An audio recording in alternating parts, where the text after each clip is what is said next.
Hello everyone! Welcome to our Dart lesson. In the last session, we discussed how to create a bottom navigation bar and how to configure its functionality. Today, we will talk about how to style the bottom navigation bar. Let's start with the type parameter. This is of the bottom navigation bar type, which is an enum. This enum has two values, fixed and shifting. Let's take a look at the difference between them using an example. By default, if nothing is specified, it has a value of fixed.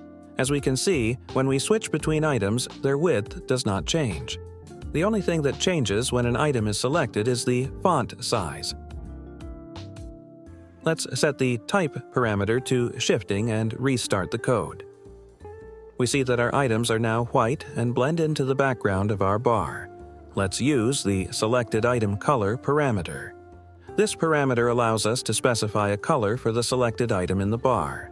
Let's set it to black. Now, after restarting the code, we see that the active item has turned black.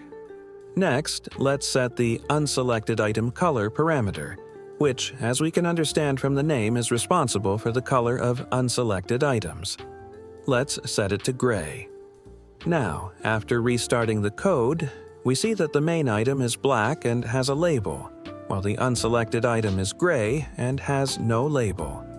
Additionally, the selected item is larger than the unselected ones, which is thanks to the type parameter. Let's now remove it. As we can see, the colors remain, but now the unselected items have labels and do not shrink. The next parameter we will look at is background color. It allows you to set a color for the bar itself. For example, let's set it to yellow. After restarting the code, we see that everything works. Next, we have a parameter called Show Selected Labels. This parameter allows us to hide the label for selected items. For example, let's set it to false. Now, after restarting the code, we see that the selected item has no text. The bottom navigation bar also has the opposite parameter, Show Unselected Labels. With this, we can specify whether the text for unselected items will be visible. Let's also set it to false. After restarting the code, we see that now none of the items have text, but let's bring it back by removing these parameters.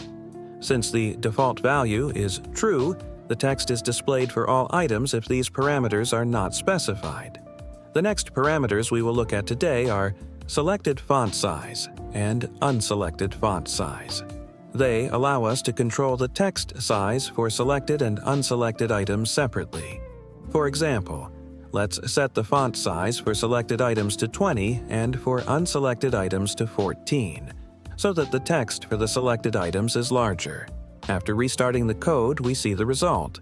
However, there is a small issue that the icons are the same size. While this might be suitable for some apps, let's customize this for our example. We have the parameters selected icon theme and unselected icon theme, both of which are of the icon theme data type. This class has a constructor with many parameters, but we are currently interested in the size parameter, which is of the type double. Let's start with selected icon theme. We will use the icon theme data constructor and pass in the size parameter, setting it to 30. Now, let's do the same for unselected icon theme, but set the size to 20, so that the icon of the selected item is larger than the unselected one. Let's restart the code. As you can see, the icon and text of the selected item are larger than the others. Thanks to this, it is easier for the user to navigate the app, as they can easily identify which page they are on. So, today we covered the main parameters for styling the bottom navigation bar. Soon, we will start writing practical code where we will use everything we've learned. Now, you know how to create and style a bottom navigation bar. If you have any questions or want to learn more, feel free to leave a comment. I'd be happy to help. Don't forget to subscribe to the channel, like this video, and click the bell to not miss new lessons. Thank you for your attention, and see you in the next video.